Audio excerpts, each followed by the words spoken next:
Thank you, Madam Chair. I did pull the item. I had one question. First, I want to thank you for your comprehensive plan, policies, and procedures. And it spells out in my mind crystal clear what you're going to be doing. But one question I had was it's about the third or fourth page, the documentation. As we go through parents, and I personally went through this with my son, the documentation process, the reporting process, have we made, Ms.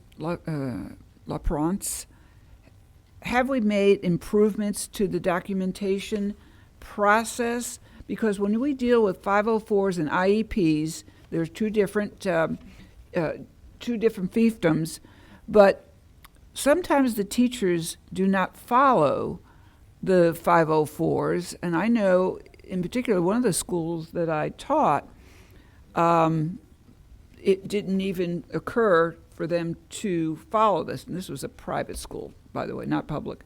But I wanted to know, are we improving, or what are you doing to improve the documentation, the fidelity of correct documentation as it relates to the 504 IEP? And I guess we have to include now, since we had an audience out there speaking, the performance improvement plan.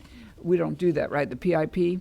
Go ahead and just remark. I'm just wanting some clarification. So if you're talking about the implementation, like how do we check on fidelity and those kinds of things? So we are actually, for Professional Study Day, rolling out our, in relationship to Synergy in our new IEP, there's going to be what's called a service log, and the teachers will be filling out service logs on what they are doing to provide the specially designed instruction, so that that information can be recorded and checked by the principal. It can also be provided to the parent, so it'll say every day what I did during the time that I met with that student.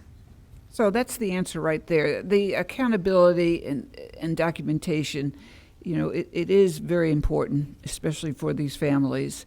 Well, I appreciate the answer. I have no further comments, and I am